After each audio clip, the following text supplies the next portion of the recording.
മുമ്പെങ്ങും കാണാത്ത വിധം എന്താണ് ഇത്രയും കൈക്കൂലിയും അഴിമതിയും അക്രമവും കൂടുന്നത്?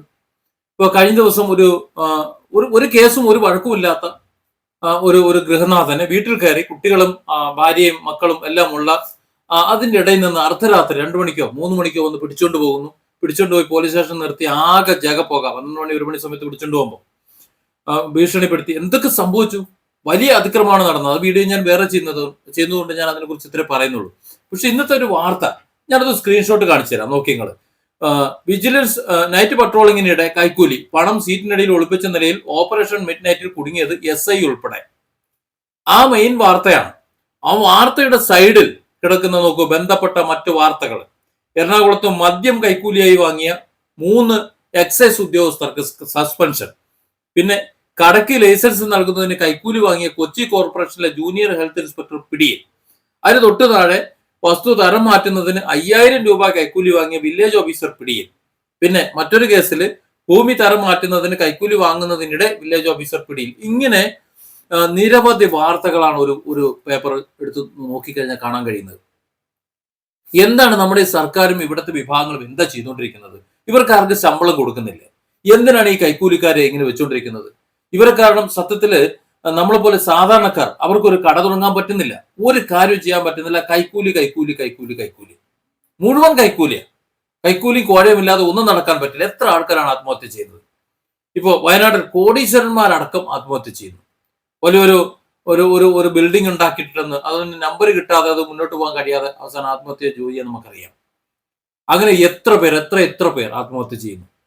പ്രവാസികളെ ഇങ്ങോട്ട് വരുള്ളൂ, ഇപ്പൊ അങ്ങ് ഉണ്ടാക്കി തരാം എന്ന് പറഞ്ഞിട്ട് ഇവിടെ പാഞ്ഞു വന്നിട്ട് ഓരോ സ്ഥാപനങ്ങൾ അതും ഇതും ഒക്കെ ഇട്ട ശേഷം ലൈസൻസിനും മറ്റു കടലാസിനും ചെന്നപ്പോ ആട്ടിവിട്ട് അങ്ങനെ ആത്മഹത്യ ചെയ്തവർ, അങ്ങനെ ഉണ്ടാക്കിയ ഷെഡിന്റെ ഉള്ളിൽ തൂങ്ങി മരിച്ചവർ, അങ്ങനെ നിരവധി.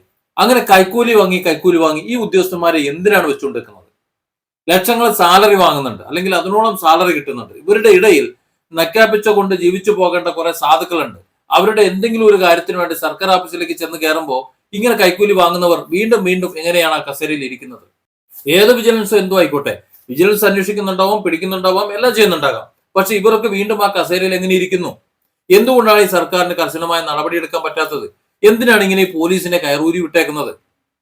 എന്തെങ്കിലും ഒരു കുറ്റകൃത്യം കണ്ടെത്തി കഴിഞ്ഞാൽ അത് കുറ്റമാണെന്ന് മനസ്സിലാക്കി വീണ്ടും ആവർത്തിക്കുകയാണെന്നുണ്ടെങ്കിൽ സർവീസിൽ നിന്ന് പിരിച്ചുവിടണ്ടേ? മുമ്പ് കൈക്കൂലി വാങ്ങിയ ഒരു ഉദ്യോഗസ്ഥനെ കാഞ്ഞങ്ങാട് നിന്ന് തിരുവനന്തപുരത്തേക്ക് തട്ടിയ കഥ കേട്ടു.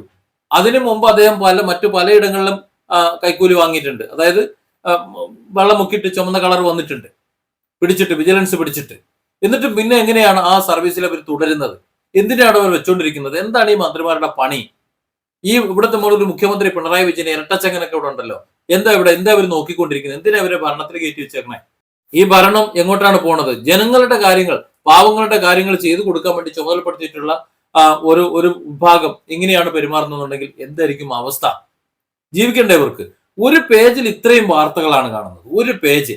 അങ്ങനെയാണെന്നുണ്ടെങ്കിൽ ഒരു ദിവസം എത്ര കേസുകൾ നടക്കുന്നുണ്ടാവും, എത്ര എണ്ണം പിടിക്കാത്തതുണ്ടാവും? ഇത് 2-3 എണ്ണം പിടിക്കുന്നത് മാത്രമാണ് വാർത്ത വരുന്നത്, അല്ലേ? അപ്പൊ കൈക്കൂലിയും പിടിച്ചുപറിയും മാത്രമേ ഇവിടെ നടക്കുന്നുള്ളൂ എന്നല്ല ഇത് മനസ്സിലാക്കേണ്ടത്. Different angles. Don't forget to subscribe and support this channel.